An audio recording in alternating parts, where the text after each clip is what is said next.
तुम्हारी फाइलों में गांव का मौसम गुलाबी है। तुम्हारी फाइलों में गांव का मौसम गुलाबी है, मगर ये आंकड़े झूठे हैं, दावा किताबी है। मगर ये आंकड़े झूठे हैं, दावा किताबी है। उधर जमहूरियत का ढोल पीटे जा रहे हैं वो, उधर जमहूरियत का ढोल पीटे जा रहे हैं वो, इधर पर्दे के पीछे बर्बरियत है, नवाबी है। क्या लाइन थी। और इस लाइन को तो मैं आज जब पढ़ा तो हमको लगता है ये यूपीएस के लिए लिखा गया था।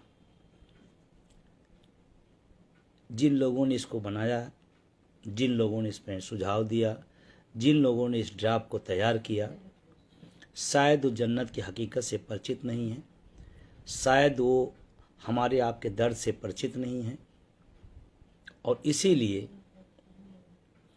उन्होंने एक नया शिगुफा, एक नया चीज़ सामने ला के दे दिया। 3-4 दिन से लगातार मैं विभिन्न चैनलों पर बैठ कर के आपकी बात को पूरी ताकत से मैं रखता रहा। जितनी मेरी जानकारी हुई, उस जानकारी के माध्यम से मैं आपके पक्ष को उजागर करता रहा। और मुझे खुशी है कि इस 3-4 दिन के अंदर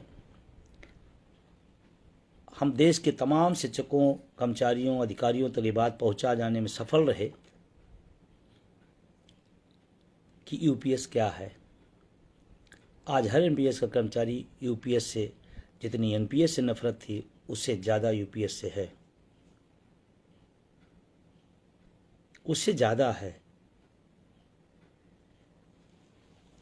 2 दिन तो पूरा एक टाइम भी नहीं मिल पा रहा था, कभी इस चैनल से, कभी उस चैनल से, कभी यहाँ से, कभी वहाँ से, और उसी में जानकारी लेना, क्योंकि हमारे माध्यम से कोई बात गलत जाए वो भी थोड़ा सा ठीक नहीं होता है। और हम प्रयास भी करते हैं जो जाए वो तथ्यात्मक जाए, जो जाए वो सही जाए।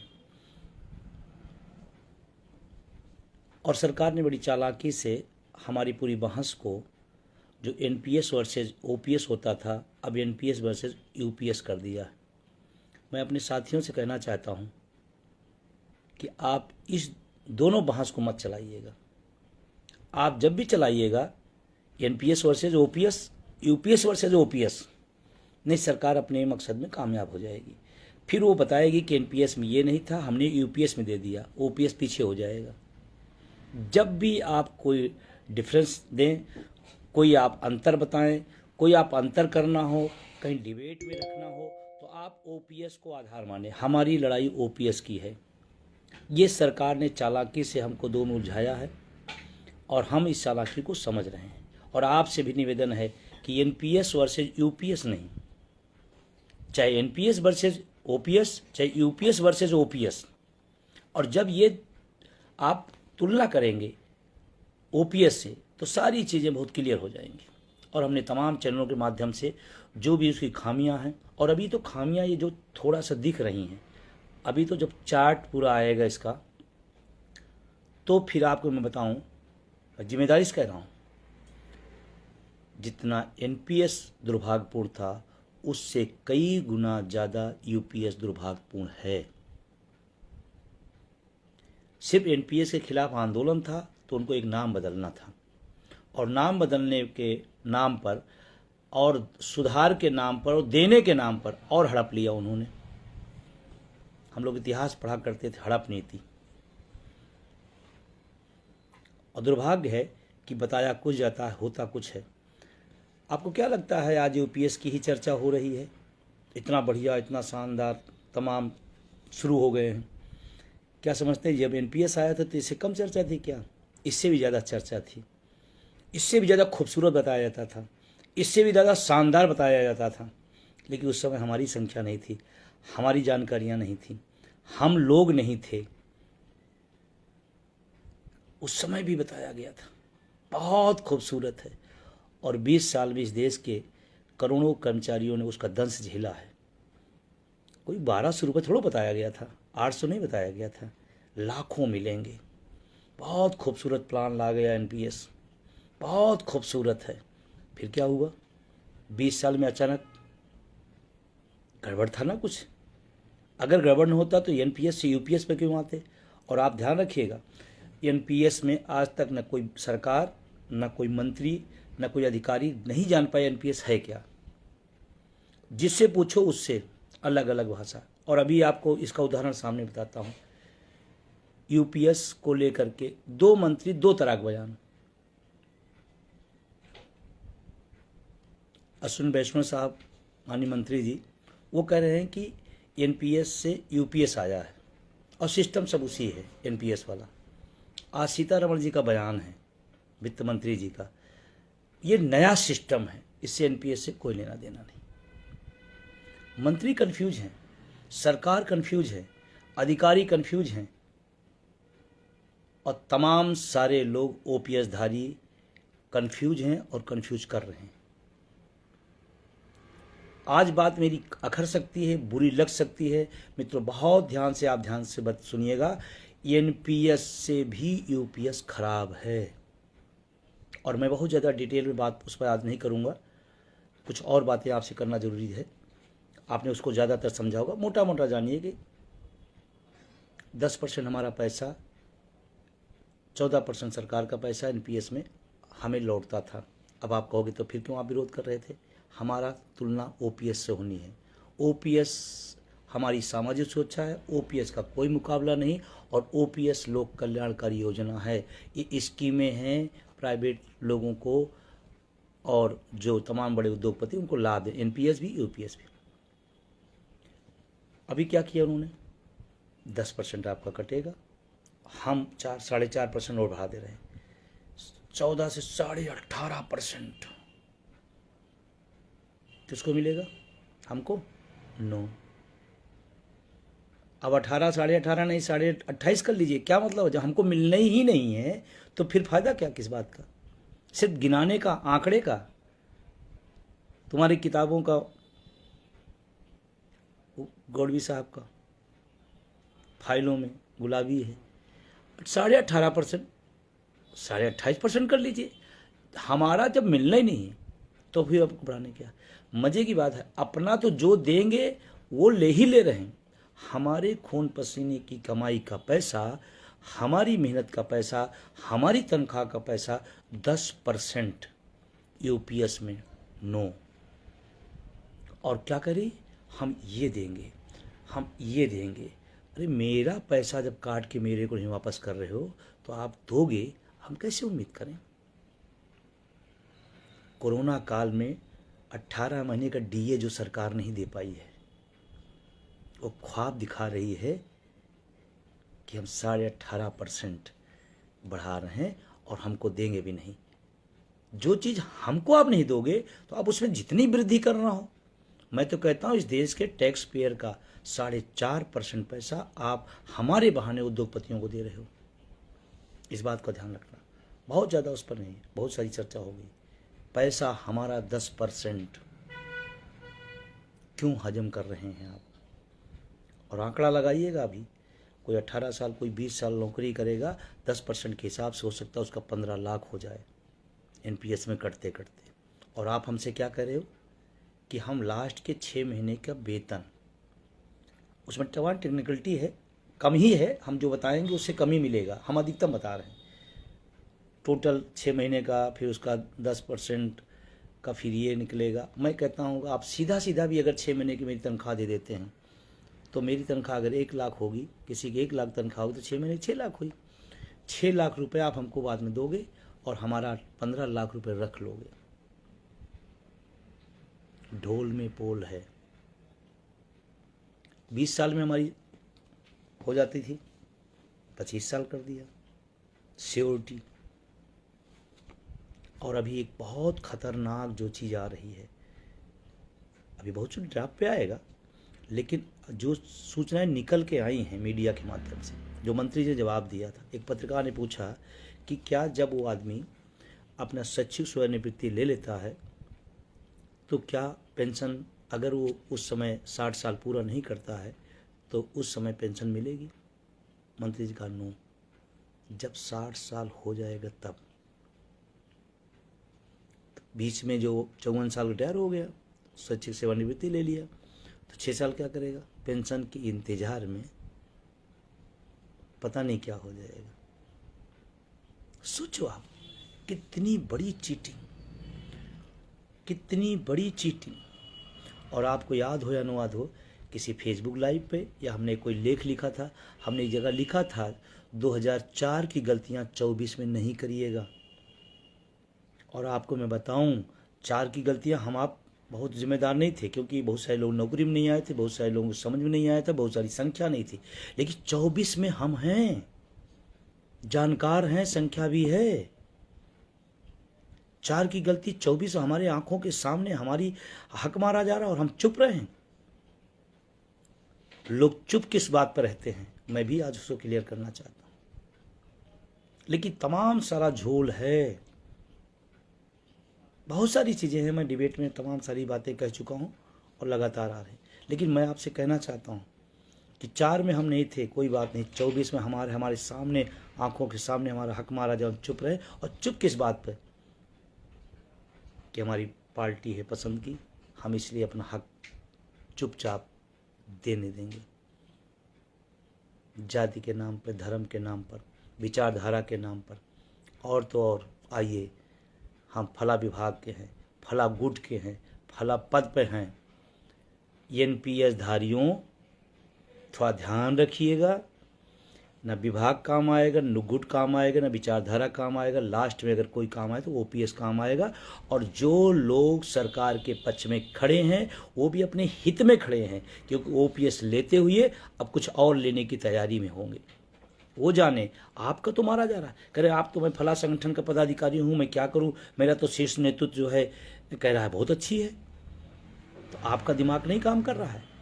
शीर्ष नेतृत्व ओपीएस ले रहा है, आपको नहीं मिलेगा। और आपको विभाग के नाम पर, संगठन के नाम पर, पद के नाम पर आपको बांधा जा रहा है। अब यही टाइम है अपने हक के लिए, चाहे विभाग, चाहे पद हो, चाहे गुट हो, रिवोल्ट करने का टाइम है। और अगर ये गलती आप करें कि नहीं हम पद के हैं, हम फला संगठन के हैं और हमारा शीर्ष नेतृत्व हमारा समर्थन नहीं कर रहा, शीर्ष नेतृत्व हमको दूसरी बात बता रहा, आपको तो इतना क्लियर होना चाहिए ना कि एनपीएस आपको मिलेगा और ओपीएस मिलेगा, तो क्या फर्क है? इतना तो समझदारी आप में ही है। आज मैं फिर कह रहा हूं, अगर अपने हक के प्रति आप समझदार हैं तो आपको एक तरह, अर्जुन की तरह, जो उनकी आंख की तरह दिखाई पड़ता था, एक लक्ष्य ओपीएस। अगर आपके रास्ते में, ओपीएस के रास्ते में आपका पद, आपका विभाग, आपका गुट, आपका नेतृत्व आ रहा है, तो आपको अब आज समय आ गया है कि आप बताओ, हमारे लिए ओपीएस महत्वपूर्ण है, गुट और विभाग और पद महत्वपूर्ण नहीं। तमाम लोग बंदे कहते मैं तो फला पदाधिकारी हूं, फला पदाधिकारी हूं। ध्यान रखना, जो नेतृत्व आपको बता रहा है अच्छी अच्छी ना, वो खुद ओपीएस ले रहा। और मुझे तो दुख हो रहा है कि तमाम शिक्षकों, कर्मचारियों के संगठन इस समय साइलेंट हैं, चुप हैं। जिस समय लाखों करोड़ों कर्मचारियों के हितों पर कुठाराघात हो रहा है, आप देख लेना, तमाम शीर्ष नेतृत्व चुप है, कोई बयान नहीं आ रहा है। और अगर किसी का एक आध आ रहा है तो समर्थन में आ रहा है। समर्थन सरकार के नहीं है, ध्यान रखना, आपके बुढ़ापे के विरोध में आ रहा है, आपके भविष्य के विरोध में आ रहा है। अगर यूपीएस का कोई समर्थन करता है, एनपीएस का कोई समर्थन करता है, इसका मतलब आपके भविष्य के खिलाफ है, आपके बच्चों के खिलाफ है, आपके बुढ़ापे के खिलाफ है। इस बात को आपको समझना पड़ेगा, इस बात को आपको समझना पड़ेगा। 4 की गलती 24 में नहीं। अगर आपका शीर्ष नेतृत्व और आपका संगठन कहता है ओपीएस यूपीएस अच्छा है, तो एक सवाल, एनपीएस में भी व्यवस्था थी ओपीएस में आने वालों का, कोई लिया क्या? मैं पूरा देश गया, एक भी आदमी बुद्धिमान हमको नहीं मिला जो एनपीएस से ओपीएस में आया हो। और पैरोकार लोगों से मैं निवेदन करना चाहता हूं, अपने स्वार्थ में, अपने व्यक्तिगत हितों में इस बड़ी पीढ़ी का विनाश मत करिए, इस बड़ी पीढ़ी को गुमराह मत करिए। ये व्यवस्था आई है, वापस की जा सकती है, लेकिन अगर पीढ़ियों के साथ अन्याय हो गया तो पूरी जिंदगी टीस रहेगी। और मैं आज भी अटेवा एनएम ओपीएस और तमाम उसके सहयोगी संगठनों से एक लक्ष्य पर, सिर्फ ओपीएस, सिर्फ ओपीएस। और आप आज समय भी आ गया है, मुखौटों को पहचानिए। मैं किसी को व्यक्तिगत नहीं कह रहा हूं, लेकिन मैं आपसे एक बुद्धिजीवी होने नाते अपील कर रहा हूं, आप अपना ब्रेन इस्तेमाल करिए।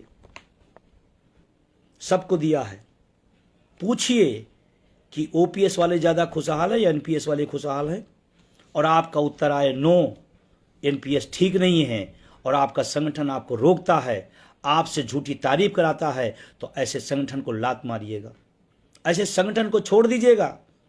क्या करेंगे संगठन लेकर के, क्या करेंगे पद लेकर के, जब आपका भविष्य खत्म हो जाएगा।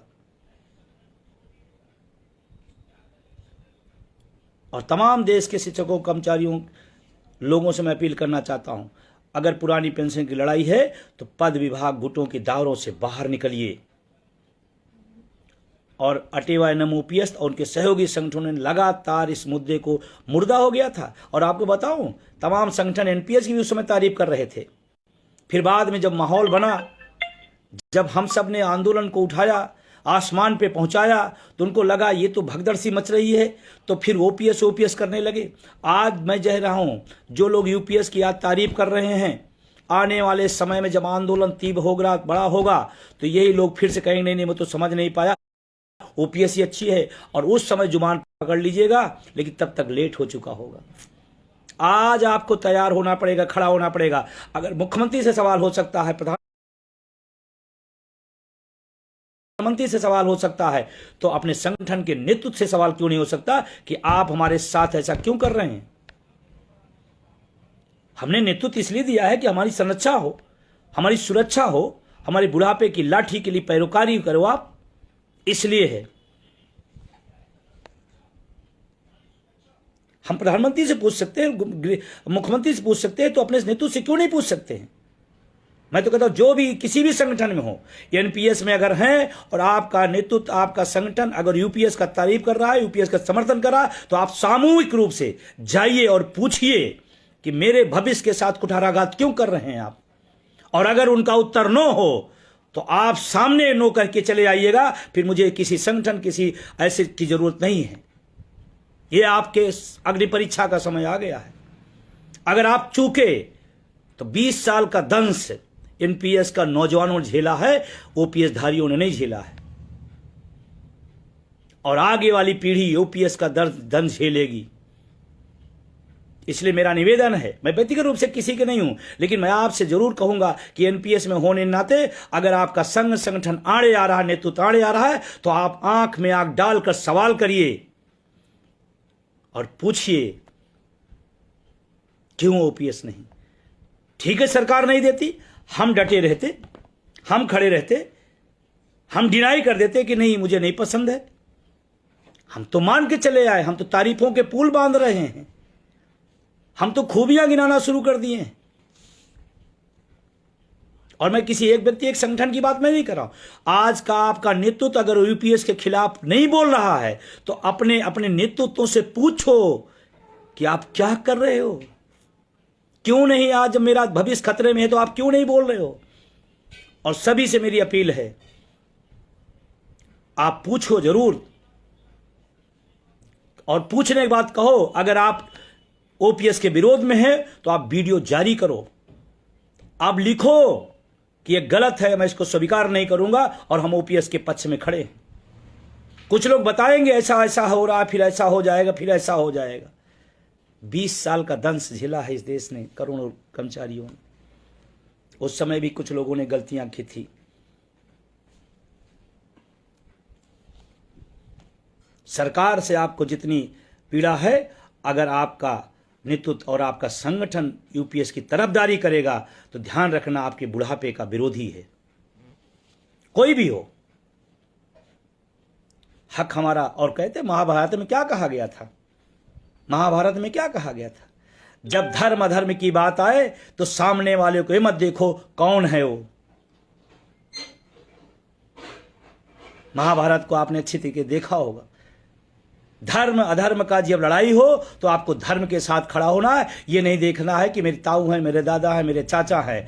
आपका नेतृत्व है, आपका गुट है, आपका संगठन है। धर्म युद्ध में धर्म के साथ खड़े होइए। और आज का नौजवानों का जो धर्म है ओपीएस है।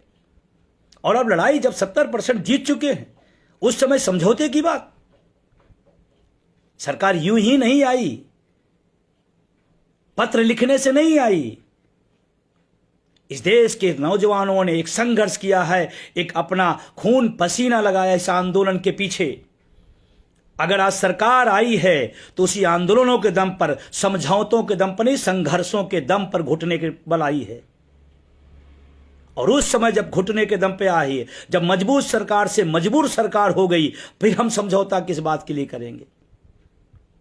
तो मेरा निवेदन है आप सबसे कि महाभारत का धर्म युद्ध याद रखिएगा, और अगर जमीर मर गया है तो फिर ओपीएस की बात मत करिएगा कभी।